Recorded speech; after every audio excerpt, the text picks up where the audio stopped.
certainly a thing. Agent Provocateur is saying, hey, don't work together. It's better to just hate and do nothing. And then Agent Provocateur says, if you want to send pen pals, but don't tell other people. So that's interesting. He doesn't agree. He thinks by sitting down, you do something. That inaction, which is action, is going to work. But then he tells us not to tell people to tell people. So doesn't do what he preaches. But he just, again, that's what an agent provocateur does. That's what somebody who doesn't necessarily get paid by Bloomberg, because how do we know if this guy's actually getting a paycheck from Bloomberg? But it effectively attempts to sidetrack. Imagine if I wasn't 9 years or 12 years or whatever the hell into doing live stuff, and this kind of stuff would bother me more.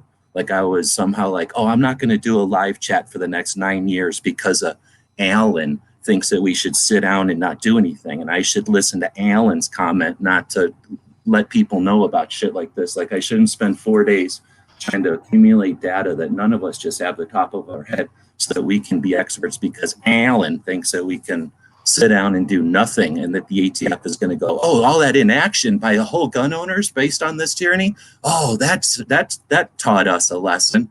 And then this guy Immer agrees with Alan that doing nothing is solving something. So now they've got their moment of peace. But yeah, if you're a mod on my channel, block anybody that's wasting our time. This is only useful for the losers who want to watch, the people that are in bleacher seats, and the people that are waiting for failure. But the other people are sick of this, right? So now we got Bootlick Powell. I think it's better to wake people up. Okay, so he's saying, I think it's better for the ATF if we don't do anything during the 14 days. Great. Then we get like Bootlicker Powell.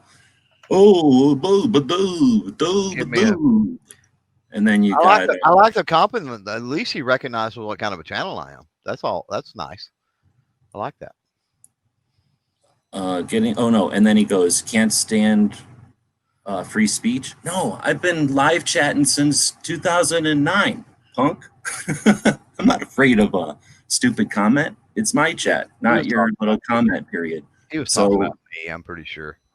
Oh, I don't care. I'm probably thinking when you started blocking them. That's usually when people start claiming free speech. I don't give a fuck what you say. You ain't going to say it at my dinner table. You ain't going to say it with my friends around. You're not going to say it in front of my kids. Yeah, he got a rise. He won. He got a rise out of me. That's fine. Yeah, and then here's the same guy. Hopefully you deleted all these things, but Bootlicker Powell goes, getting sick of opinion that's different than yours? Nah, now we're having fun because nobody showed up. But here's what happens. I invited John Lott. I invited, let's just say, a bunch of people. I'm not going to call them out or nothing, but there are people who don't want to hang out in the chat where I'm talking shit about some loser who wants the ATF to win, right? Or some jerk who's either getting paid by Bloomberg or thinks it's funny that we're literally making fun of the fact that he's working for Bloomberg for free and he doesn't realize it. But that guy has effectively derailed this chat to the point where why would John Lott, if he's watching this right now, join this, right? Mm-hmm. What did that do? That changed this conversation, which I've been preparing since Friday, and 186 Patreons make possible, right? You never heard me fucking say buy a t-shirt that says fucking this or that. This is 3 days worth of effort with people who are soberly focused on resolve, right? Working with intent, people who have successfully done that. Bootlicker Powell, in his little dinkus little effects, is suggesting that free speech is somehow this. No, all he's done is derail this. I'm going to keep playing around because I got nothing else to do because he's destroyed that aspect of it. This can't be like a professional thing. But guess what, Dingus Powell?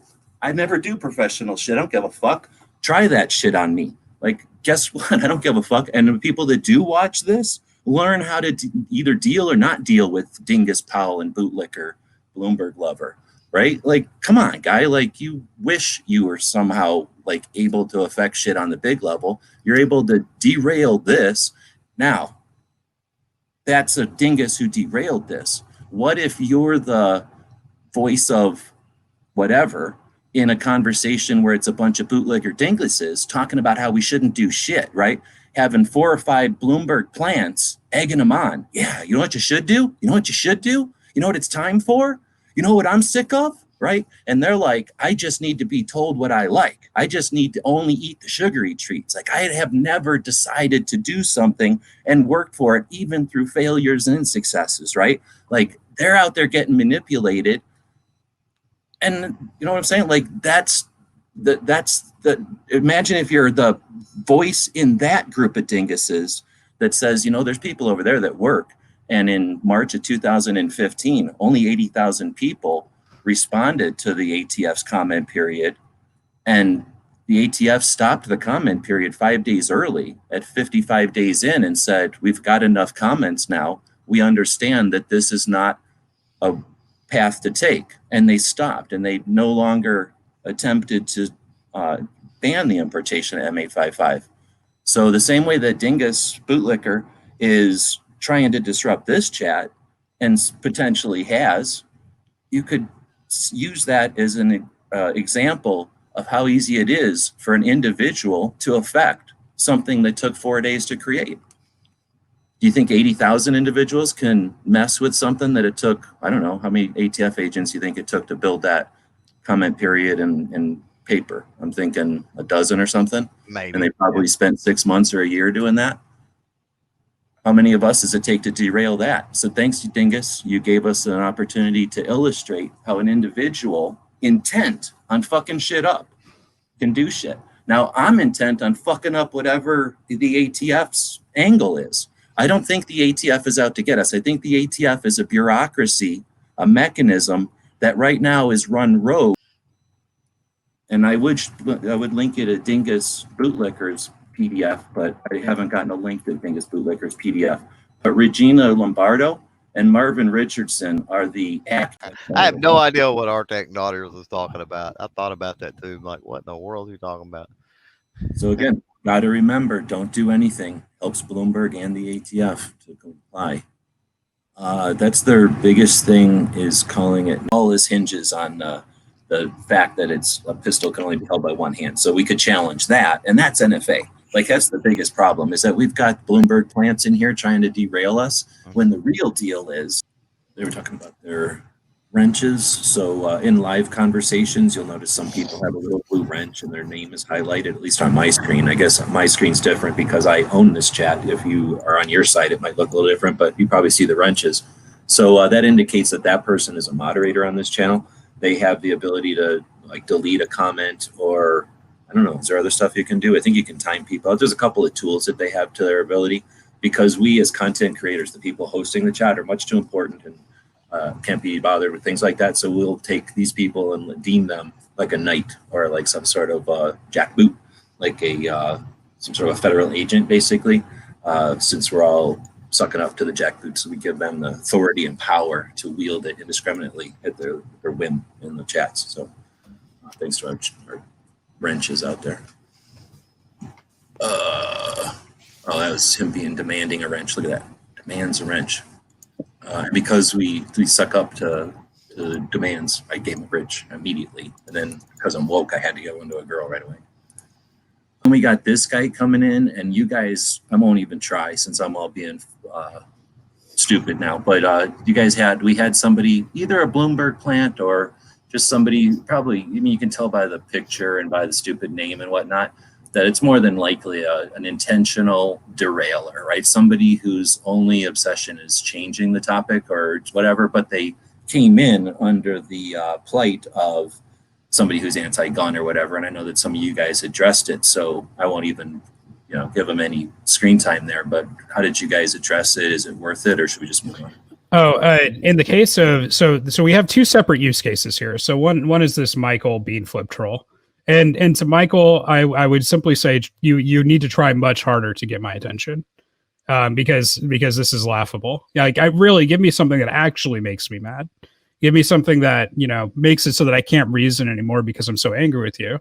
Saying stupid things doesn't do that. Those are, as far as I'm concerned, those are shit posts.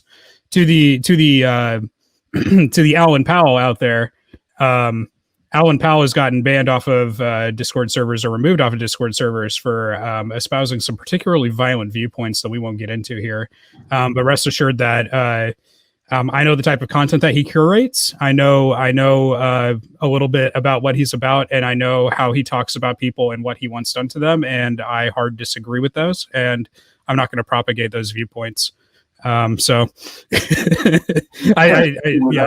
that's where I'll leave it. Because, we have some experience with mindset and with manipulation and whatever with the panel right now and with the people that are watching. How big an issue, or do you put on your radar agent provocateurs? Do you put on your radar intentional diversion? Do you believe that as part of a strategy session, or do you just assume it's always there? How do you determine when that light should go on and some attention needs to be paid versus the typical 3 to 5% that's always there? I typically, just to get us rolling, I typically use a combo of like how big the channel is, how long it's existed, if it's an obvious troll account, in other words, versus somebody who's got just a crazy weird opinion and can't state it, the same way you're reading it. But anyway, without getting too much into it, is there a way to determine how much attention or resources to devote